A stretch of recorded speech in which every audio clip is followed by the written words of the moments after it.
I'm Alif. I'm currently studying at Columbia University in the city of New York, Mhm. majoring in economics and political science. I'm currently under the Kijang scholarship from Bank Negara, Malaysia.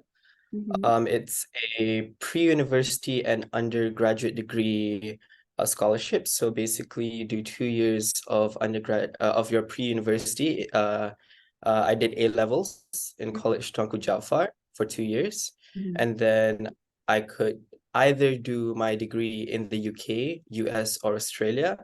So in the end, I chose to study in the US.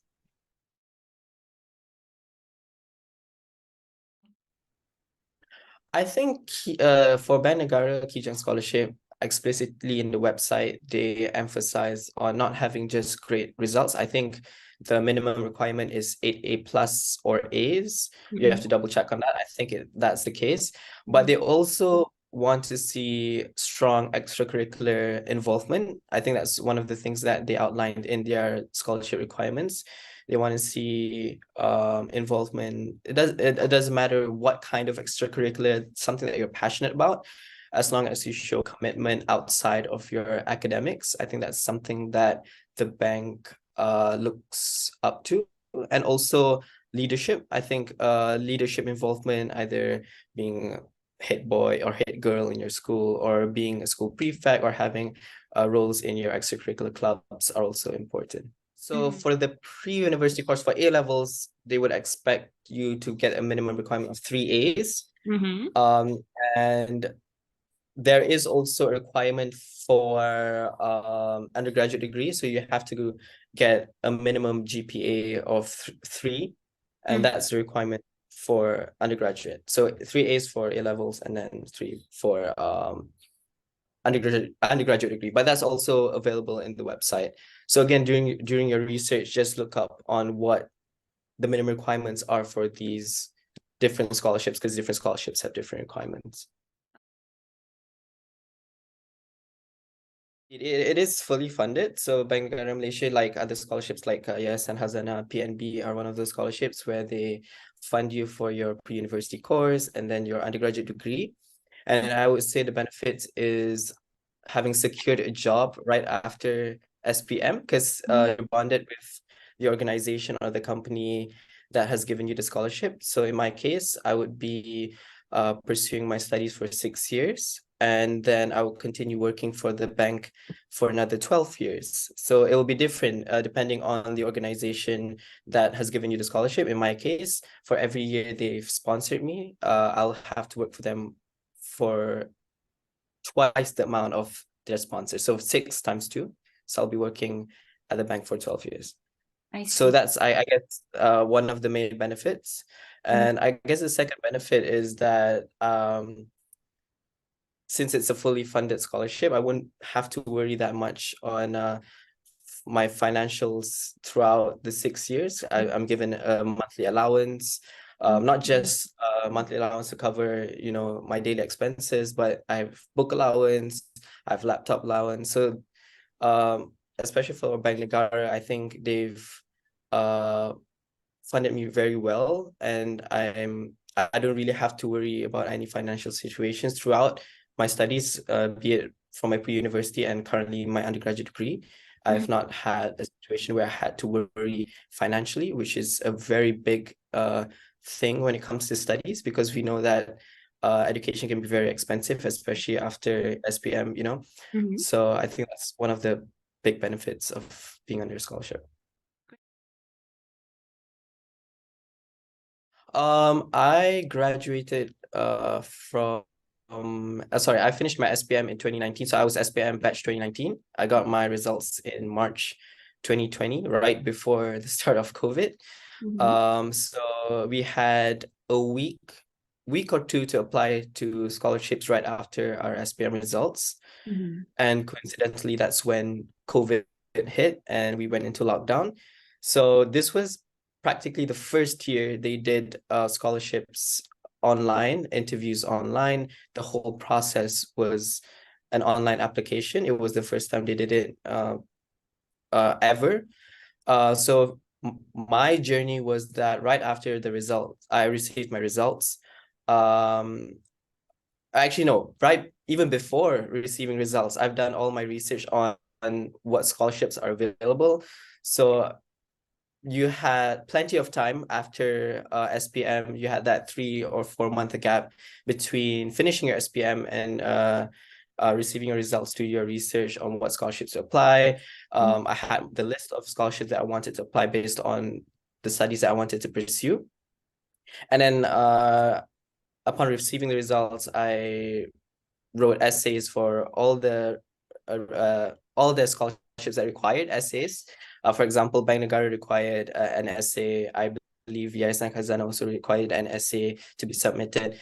And then once that first stage of sending all your information, your background information to the scholarships, then I think that's the second stage where you had to do IQ tests. I think Petronas had their IQ tests. Yayasan Khazanah had theirs. Bank Negara also had theirs. And then once that second kind of stage is done, you had your interviews. So for Bank Negara, we had a group case study like interview and also an individual interview. I think that's also the case for most other scholarships as well, that after that first initial stage, you had that IQ test kind of stage, and then you had that last stage where you had group interviews and individual interviews. For my case, since it was online, we also had this additional thing where we had to do a 3-minute video. I think Bank Negara still does it, where we had to basically they gave 3 prompts and you have to answer either one. In my year, I think there was like financial literacy, there was strengths and weaknesses. So just answer the prompt, do a video, be creative. And that was Bank Negara's process that year. And after the interviews are done, basically 2 to 3 to 4 weeks, they'll release the results and you'll know whether you got the scholarship or not. So do you have any advice or tips that you would give to current SPM leavers if they're applying for the Kijang scholarship? Like, why do you think you were chosen to get the scholarship? Is there any tips that you had personally? That's a very hard question, because honestly, you'll never know why. Like you receive scholarships, or even like recently for university applications, you never know why you're accepted or rejected.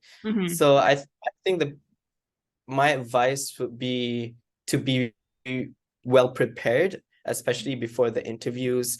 Research on the organization that you're applying to. For instance, if you're applying to the bank, look up on what their missions are, their visions, what they do. You need to have some sort of knowledge on the organization that you're applying to. And I think that will put you in a very good advantage, because some people don't do their research. They just go into the interview thinking that they're going to ask questions about themselves. But the interviews also want to know if you know what the organization is about and what they are about. And I think that's very important. And I think that's one of the main advice that I will give when applying to scholarship. And also in interviews, try, as a cliche advice, but just be yourself. Don't try to be a person that you're not, because I know some people try too much and try to like be someone else in the interview, try to be this perfect individual when we all know that no one's perfect. You just got to go out there and show what your interests are, what your passions are, and just be yourself. All right. Great. Okay, so maybe could you just explain more about how you got into the course and why you chose US specifically? Yeah, so for me, Bank Negara gave the scholarship for economics. I personally, when doing my research, even back in like Form 4 or Form 5, trying to know what I want to do in the future, what kind of career path or what kind of degree that I wanted to do. It was kind of like a two-phase kind of thing. First, finding out what I want to do. And I took science stream without biology and replaced it with accounting. So the first thing that I was like, oh, accounting seems like something that I'm interested in. And then I found out that I didn't like it. And I tried to like go out from accounting and see what kind of things are related and what kind of things that I would maybe be interested in. So I try to find like different kind of things. For example, I start off with, do I think that I'll be interested in engineering or the sciences? And then I think it's a process. For me, it was a process of elimination and then finally finding out what I liked. And I think I ended up with economics because after reading books, doing research, you have to do your research. I think that's the word that I've kept repeating, not only for like scholarship, but like when you want to find out what you want to do, you have to do research. You have to read books, read articles, and see what interests you.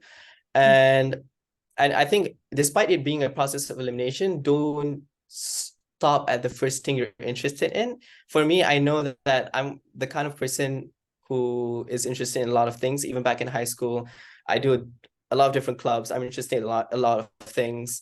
So just go out there and keep researching, keep reading books from different kinds of fields. Deciding between the UK and the US, I did that in Form 4 and Form 5 as well, actually, because I know a lot of Malaysians tend to study in the UK, not many study in the US relatively. And I did my research on the US, and I find that personally, the US would suit me better because I think the US focuses on a more holistic education. For example, for me, I do economics. I'm not just doing economics courses. It's more of a liberal arts education where you do the sciences, you do humanities, you do the social sciences, the arts.